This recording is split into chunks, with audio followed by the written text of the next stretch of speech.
Morning did not come gently. It arrived through smoke. The sun rose somewhere beyond the hills, but its light could barely break through the gray haze hanging low over the valley. Ash drifted in the air like winter snow, settling over the ruins. In a quiet blanket, the fire had burned itself down in the night, but the village still breathed heat. Broken beams hissed and cracked. A wagon wheel leaned half-melted against a blackened fence post. The wind carried the bitter scent of charred wood across the empty lane. Eliza lay where she had fallen, her cheek pressed against cold earth dusted with ash. At first, she thought she was still dreaming. Her body felt heavy, as if the night had pressed every bit of strength out of her. Her hands were scraped raw from crawling. Her throat burned each time she swallowed. Even opening her eyes felt like lifting stones. She blinked once. Twice. The world around her came into focus in fragments: gray sky, dark ruins, the edge of a scorched porch beam. Everything was too still. Too quiet. She pushed herself up weakly onto one elbow and listened. No voices. No footsteps. No horses. No mother calling her name. Her chest tightened with a fear so deep it felt hollow. "Mama?" She whispered. The word vanished into the morning without answer. Eliza swallowed hard and tried again, louder this time. "Papa?" Only the wind replied. Her eyes filled, but no tears came now. She thought perhaps she had already cried them all away in the night. All that remained inside her was a numb ache and the terrible weight of not knowing. She forced herself onto her knees. The movement made the world spin, and she nearly collapsed again. She wrapped one arm around her stomach and stayed still until the dizziness passed. Every part of her hurt. Ash clung to her nightdress, turning the pale cotton gray. One sleeve had torn. Her hair was tangled with soot and bits of dried grass. She must have looked like a ghost. The thought frightened her. Slowly, she turned her head toward the center of the village. What had once been homes, porches, fences, and wagon paths had become blackened shapes she could barely recognize. Here and there, thin trails of smoke still rose from collapsed roofs. The little church steeple at the far end of the road leaned crooked, its bell hanging at an angle. The baker's sign had fallen face down in the dirt. It was as if the world she knew had been rubbed away overnight. Eliza took one shaky breath. And then another. She had to keep moving. Maybe someone had survived. Maybe her family was looking for her. Maybe a sound interrupted her thoughts. Hoofbeats. Faint at first. Slow. Measured. Her whole body stiffened. The sound came from somewhere beyond the ridge west of the village, where the land rose into dry hills dotted with mesquite and scrub. Eliza's pulse leapt into her throat. She couldn't tell who it was, or whether she should be relieved or afraid. She dropped low behind the remains of a water trough, her heart pounding so hard she thought it might give her away. The hoofbeats came closer. One horse. Just one. Then silence. Eliza held her breath. For several long seconds, nothing moved, and then, through the curtain of smoke, she saw him. A rider emerged at the edge of the village, mounted on a dark horse with a white mark across its nose. He sat tall and still in the saddle, scanning the ruins with sharp, watchful eyes. His long hair was tied back, and the morning light caught on the beaded leather band around his arm. A rifle was slung across his back, though his hands rested loosely at his sides. He did not look like the men from her village. He looked like someone from the stories, whispered by frightened adults when they thought children were asleep. An Apache warrior. Eliza's breath caught. Fear shot through her so suddenly that her fingers dug into the dirt. All the warnings she had ever heard came rushing back, half-spoken stories, fearful glances, words wrapped in suspicion she had never fully understood but had learned to obey. Hide. Run. Don't. Single quotes T. Let them see you. But she could do none of those things. She was too weak to stand, let alone flee. The rider moved slowly through The ruined lane, his horse stepping carefully around fallen beams and scorched tools.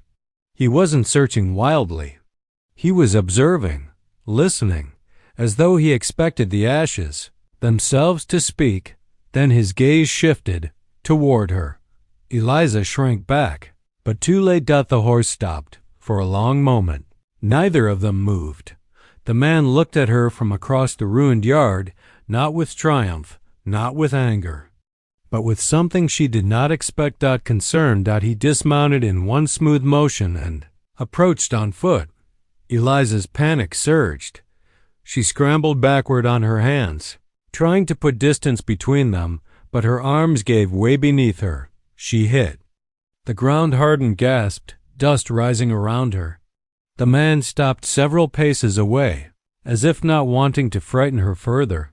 He said something softly in a language she did not understand. His voice was low, steady, calm. Eliza stared at him, trembling. "Please," she whispered hoarsely, though she didn't know what she was begging for. Mercy? Help? To wake up? The man crouched slowly, keeping his hands where she could see them. From the leather pouch at his side, he pulled out a small water skin, held it out to her. Eliza didn't move. He waited. There was no anger in his face, no cruelty, only patience. Her throat burned so badly that the sight of water almost hurt. Still, fear held her frozen. The man tipped the skin slightly, letting a few drops fall into the dust as if to show her it was safe.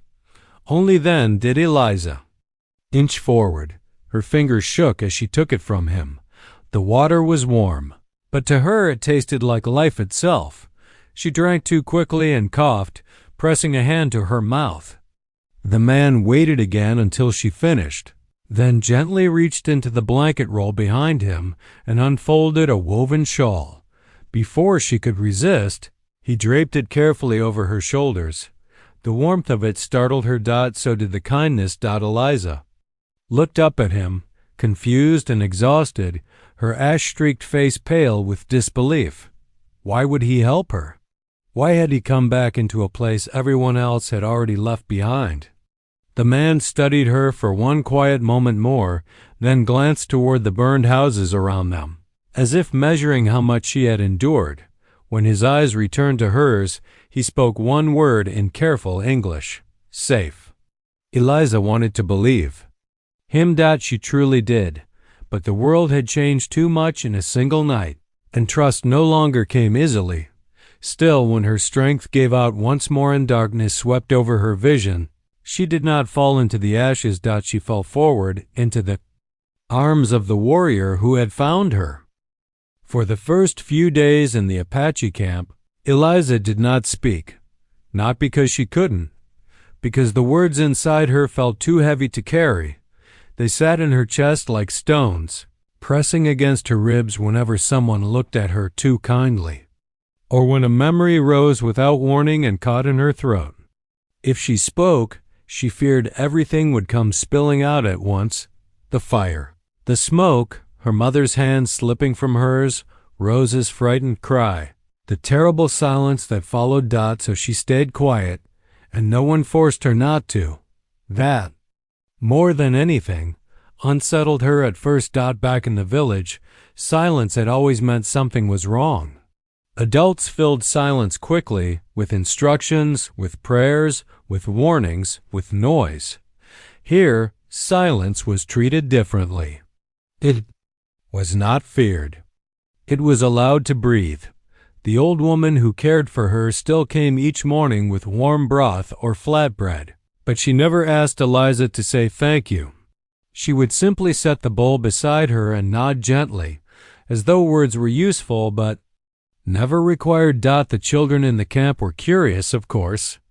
Eliza would sometimes catch them peeking at her from behind lodge poles or from the backs of the horses, whispering and giggling until one of the women shooed them away. But even they kept a respectful distance after a while, sensing perhaps that she was carrying something too large for teasing or play. Dakota remained the same. Quiet, steady, present. That he seemed to understand better than anyone that speaking was not the first step in healing. Some afternoons, he would sit a short distance from the lodge entrance and repair leather straps, carve wood, or sharpen tools while Eliza sat nearby with her knees drawn to her chest. He never asked her questions, never pressed her to tell him what she had seen or whom she had lost. He simply stayed where she could see him at night. However, silence was harder. The dreams came without warning.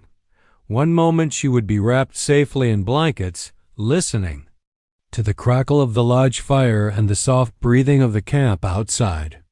The next, she would be back in the village smoke swallowing the hallway, sparks falling like angry stars, voices calling from too far away to reach. She always woke the same way, gasping, disoriented, heart pounding against her ribs as if trying to escape. The first time it happened, she sat upright so suddenly that she struck her head against the support pole beside her bedding. The lodge was dark except for the faint red glow of dying coals, and for one terrible second she thought she was trapped in fire again. Then she heard someone moving. The old woman rose from her blankets near the opposite side of the lodge and crossed to Eliza without a word. She didn't ask what had frightened her, didn't tell her it was only a dream. She simply wrapped another blanket around her shoulders and sat beside her until the shaking passed. The second time, it was Dakota who heard. Eliza had stumbled outside into the cold night air, unable to breathe in the close warmth of the lodge after the dream. She stood barefoot in the dust, arms wrapped around herself, staring at the stars as if they might steady her. Dakota was sitting by the outer fire, awake while most of the camp slept. He looked up when she appeared. For a moment, Eliza thought he might tell her to go back inside before she caught cold. Instead, he shifted slightly and made room beside the fire. She hesitated, then crossed the space between them and sat. Neither of them spoke. The flames crackled softly, sending sparks upward into the dark. Somewhere far off, a coyote called. The camp around them remained still and sleeping, as if holding its breath with her. After a while, Dakota reached for a small stick and drew something in the dirt beside the fire. A bird. Simple, only a few lines. But clearly a bird with wings outstretched. Eliza watched in silence. Then, beneath it, he drew another shape, a smaller bird. The two sat side by side in the dust. He tapped the larger one lightly. "Mother," he said, then the smaller. "Child." Eliza's throat tightened. Dakota looked toward the dark horizon before speaking again. "When storms come," he said carefully, searching for English words, "birds hide. They wait. Then morning." He brushed one hand lightly through the fey, drawing, not enough to erase it entirely, only to soften the lines. "Still birds," he said. Eliza stared at the shapes in the dirt, and though the story was simple, she understood what he was trying to say. A storm could change everything around you, but it did not erase who you were, for some reason. That hurt almost as much as it comforted. The next day, Eliza found a small carved object waiting outside the lodge entrance. A horse, whittled from pale wood, smooth at the edges, simple but unmistakably made with care. It was small enough to fit in her palm, and when she turned it over, she saw where a thumb had rubbed one side until it shone slightly. Dakota had made it. She knew that without asking. She carried it with her all day, not because it was a toy, exactly, but because it felt like proof of something she had not dared believe yet. That someone here saw her sadness and did not turn away from it. Days passed, then more. And slowly, without Eliza noticing at first, the camp stopped feeling like a place. She had merely been brought to. It became a place where she woke, a place where she was fed, a place where someone always seemed to know if she was afraid. One morning, while the elder woman sorted dried corn near the entrance, Eliza sat nearby with the carved horse in her lap and watched. Dakota across the camp tying a new strap to his saddle. The air was cool. Touched with the first light of dawn, something inside her stirred. A small thing, fragile thing, but stronger than fear. When Dakota turned and caught her watching, he paused. Eliza lowered her eyes, then lifted them again. Her voice, when it came, was rough from disuse and barely more than a whisper. Eliza. Dakota did not move for a heartbeat. Then he placed one hand lightly against his chest. Dakota, he answered. That was all. Just two names spoken into the quiet morning. But for Eliza, it felt like opening a door that had been shut since the night. The sky turned red. And though she was not yet ready to tell her whole story, the silence between her and the world had finally begun to break. Healing did not come to Eliza all at once. It came in mornings. In small things. In sunlight. In the quiet rhythm of days that no longer felt like something to survive, but something to step into. By the time the first week had passed in the Apache camp, the deep trembling in her hands had begun to fade.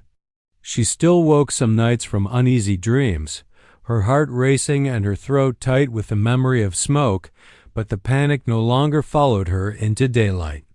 Daylight here felt different. It was wide and open and honest. It did not trap shadows and corners the way burned houses did. Each morning, the camp stirred before sunrise. Eliza would hear it before she opened her eyes, the low voices outside, the shuffle of moccasins over packed earth, the soft snort of horses waiting to be fed. Somewhere always, there was the sound of wind moving through dry grass. At first, she only listened from beneath her blanket, still unsure where she belonged in this new world. But slowly, that changed. It began with the old woman who had first cared for her. Though Eliza still didn't know all her words, she had learned enough to understand kindness when she saw it. The woman showed her how to grind herbs with a smooth stone, how to hang small bundles of sage near the doorway to keep insects away, and how to braid strips of yucca fiber into strong cord. She never hurried Eliza.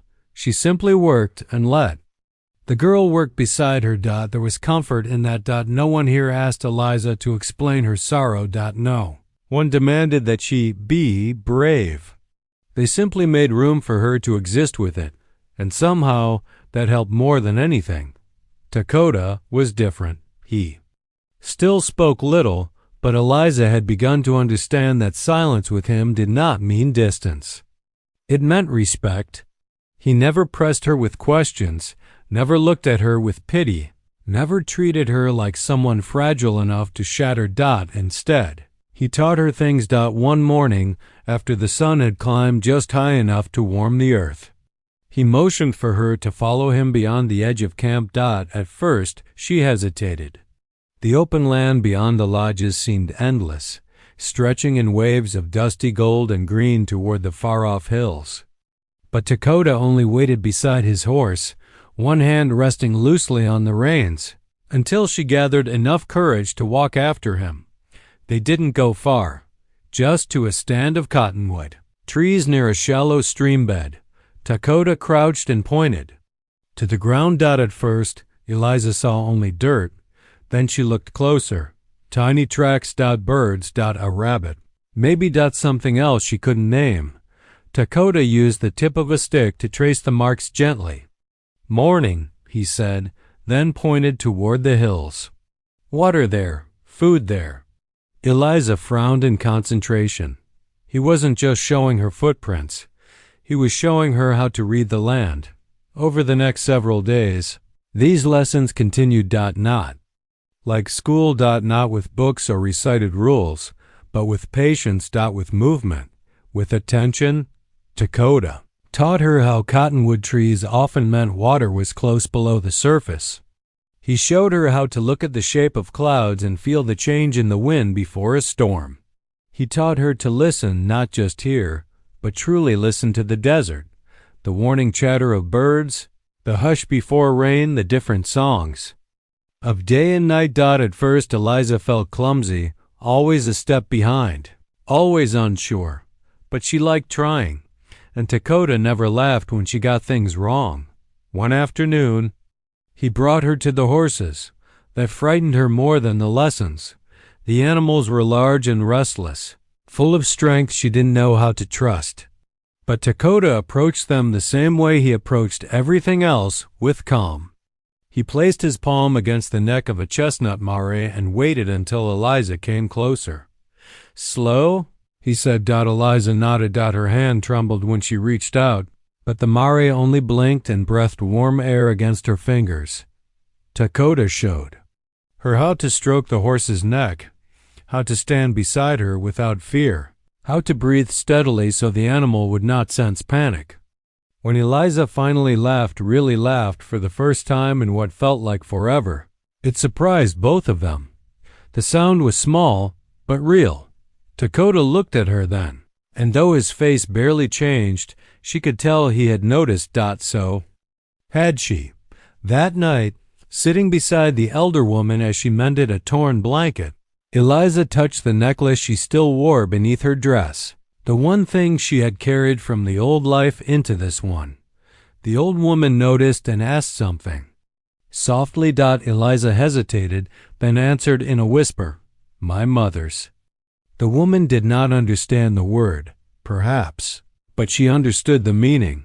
She touched her own heart and nodded. Later, when Dakota sat near the fire sharpening a tool, Eliza found herself speaking again. Not much, just enough, she told him, haltingly, that her mother used to sing while kneading bread dough, that her little sister hated thunderstorms, that her father once promised to teach her to read a whole book by Winter. Dakota listened without interrupting, and when she was done, he shared something too, only a little, a story about a hawk that returned every spring to the same ridge near the camp. Eliza didn't know why, but hearing that small story made her feel less alone. As the days passed, she realized something she had not dared name before.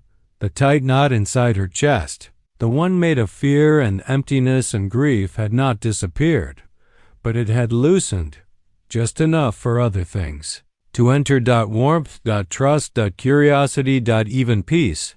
One. Dawn. Eliza stepped outside the lodge before anyone called for her. The eastern sky was pale gold, and the whole camp was still wrapped in that soft silence that comes just before the world fully wakes. Dakota stood not far away, facing the horizon with his hands at his sides, saying nothing. Eliza moved to stand beside him. Together, they watched the sun rise over the land. No words. No questions. Only light spreading across the earth, touching everything it found. And for the first time since the fire, Eliza felt it clearly, deeply, and without fear. She was not just surviving anymore. She was beginning to live. The first sign of trouble came with the fast surviving anymore. Horses. Not the horses in the Apache camp. Those Eliza had learned to recognize by sound alone. She knew the chestnut mare's impatient snort, the old gray gelding's slow hoof drag, the way Dakota's dark horse stamped twice before settling when tied for the night. No, these were different. Too many. Too fast. Too sudden. It was late afternoon, and the camp had been wrapped in the lazy warmth of a quiet day. Eliza had been sitting outside the elder woman's lodge, separating dried herbs into neat bundles with careful fingers. The air smelled of sage and dust, and somewhere nearby a group of children were laughing as they chased each other on a cluster of mesquite trees. Then the laughter stopped. A boy standing at the edge of camp called out sharply. At once, the mood shifted. Heads turned. Conversations fell silent. Eliza looked up, just as one of the younger men came striding in from the ridge, speaking quickly in Apache to the others. His voice was low, but urgent enough that even without understanding the words, Eliza felt her stomach tighten. Riders. That much she understood from the way everyone moved. Within moments, the camp that had felt so peaceful only seconds earlier seemed to draw inward like a held breath. Women gathered the smaller children close. Men stepped toward the horses, checking reins and scanning the horizon. Even the dogs had gone still, ears lifted toward the distant hills. Eliza rose slowly. To her feet, her hands suddenly cold. Dakota appeared from the far side of camp, his expression unreadable but his pace quick. He spoke briefly to one of the elders, then turned toward the western ridge where the warning had come from. Eliza took one step toward him before she stopped herself. She didn't know why her heart had begun to pound so hard. Perhaps because something in the air had changed, something she had hoped never would.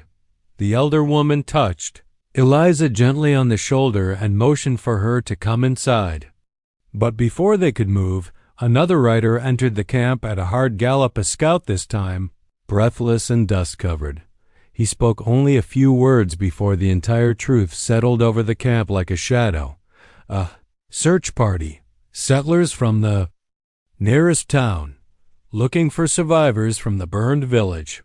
Eliza felt the ground seem to tilt beneath her. For a second, all sound around her faded. The camp, the voices, the horses, even the wind, it all fell away beneath the rush of thoughts crashing through her mind. Search party. Someone had come, someone from her old world. For weeks, though it felt like much longer, she had lived as though that world had vanished completely, swallowed whole by fire and distance.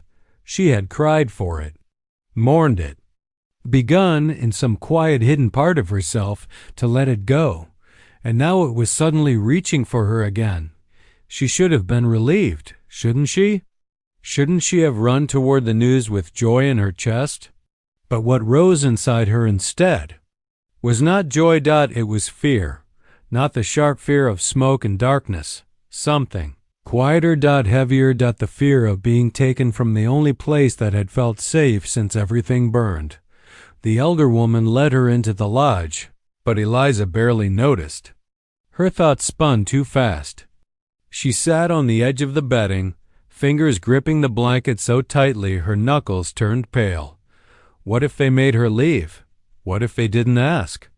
What if being found meant losing this place too? The flap lifted. Cowboy stepped inside, crouched near the entrance rather than coming too close, as he always did when he sensed her unease. For a moment, neither of them spoke. Then Eliza found her voice. Are they from my village? Dakota's eyes softened, though his face remained still. Nearby, he said carefully. Looking for survivors. Spring came slowly to the valley. At first, it arrived only in hints. A softer wind, longer mornings, the faint green push of new grass through dry earth that had seemed too tired to grow anything at all. Then, one dawn, Eliza stepped outside the lodge and saw tiny yellow flowers blooming between stones near the edge of camp. She stood there for a long time, barefoot in the cool dust, staring at them as if they were something impossible. For months, her world had been made of endings.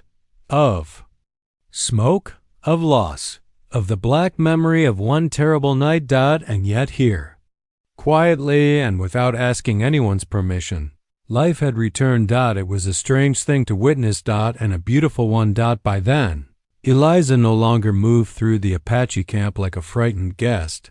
She belonged to its rhythm now. She rose with the first light, helped the elder woman prepare food, gathered herbs with the children, and no longer hesitated before touching the horses or walking the ridge paths with Dakota.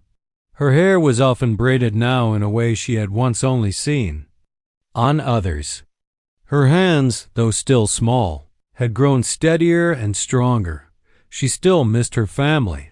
That had not changed. Some losses do not shrink with time. They simply become part of the shape of your heart. But grief no longer felt like a fire consuming everything inside her. It had become something quieter, a place she carried rather than a place she was trapped in. One morning, just after sunrise, Dakota approached her while she was helping shake dust from a woven blanket.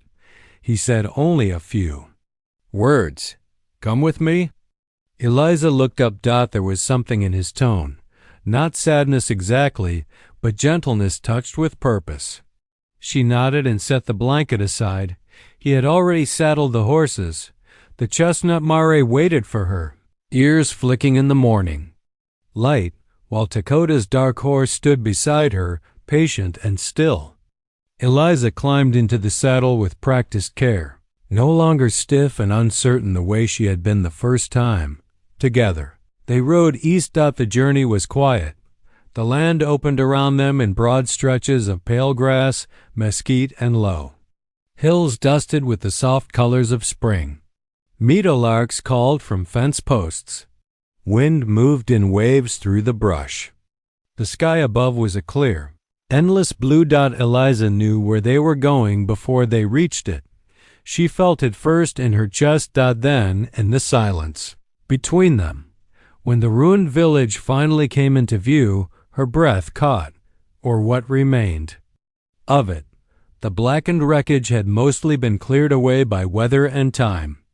Where collapsed homes had once stood, there were now only dark patches of earth, scattered boards, and the faint outlines of paths that led nowhere. The little church steeple was gone. The bakery sign had vanished. The fences were little more than broken posts leaning toward the ground, and yet the valley was not empty. Wildflowers had begun to bloom, their two blue ones, yellow ones, small white blossoms scattered through the grass. Life, stubborn and unashamed, had returned even here. Dakota dismounted first and gave Eliza time to do the same. She stood beside her horse for a long moment, unable to move. This had once been home, not just a place, a world of bread rising in her mother's kitchen, of Rosa's laughter, of her father fixing wagon wheels in the yard while humming to himself under his breath. She could almost see it if she let herself. Porches, curtains, warm lamplight, through windows at dusk. And then she could see the fire too. The smoke, the red sky, the terrible moment everything had become ash. Her fingers tightened around something in her pocket. The old cloth doll. Not the new one given to her in the Apache camp, but the scorched little doll she had somehow found half buried near the village edge on one of the earlier search visits. One arm was singed, one button eye missing, but Eliza had kept it all the same. A piece of before, she walked slowly toward what had once been the place where her house stood. There was no doorway left. No walls, only open ground and memory. Near the edge of the old yard, a young cottonwood tree had begun to grow, thin and bright with new leaves. Eliza knelt there. For a while, she said nothing. Dakota remained a respectful distance away, giving her the same gift he had always given her when it mattered most. Space. Time. Choice. At last, Eliza placed the doll gently at the base of the little tree. Her hand lingered there for a moment. Then she whispered, so softly only the wind could hear, "Goodbye." Not goodbye to love, not goodbye to the people she had lost. Those would remain with her always, but goodbye to the brokenness of that night. Goodbye to the part of herself still trapped in the ashes. Tears slipped down her face, warm and quiet, but they did not feel like the tears of a girl collapsing beneath a red sky anymore. They felt like the tears of someone letting go. Someone choosing to keep living. When she rose, the valley looked different somehow. Not healed. Some wounds leave marks forever. But changed, softened by spring, softened by time, softened by the courage it takes to return and still walk away standing. Dakota stepped closer then, saying nothing. He did not need to. Eliza looked at him and saw not the warrior who had once emerged from smoke like a stranger from a story, but the man who had carried her out of ruin and into a second life, the man who had asked nothing from her except honesty. The man who had shown her that strength could be quiet and that kindness could be greater than fear. She gave him a small nod. He returned it. Together, they mounted their horses and turned back toward the distant camp. toward the place where evening fires would soon be lit, toward the people who waited for her, toward the life she had not expected to find after losing everything. As they rode, Eliza looked once over her shoulder at the valley behind her. The wildflowers moved gently in the breeze, bright against the dark. Memory of the earth. Ashes had marked that place, but they had not one dot, and as the sun climbed higher over the land, Eliza rode forward not as a child fleeing what had been destroyed, but as someone who had survived it and found where she belonged.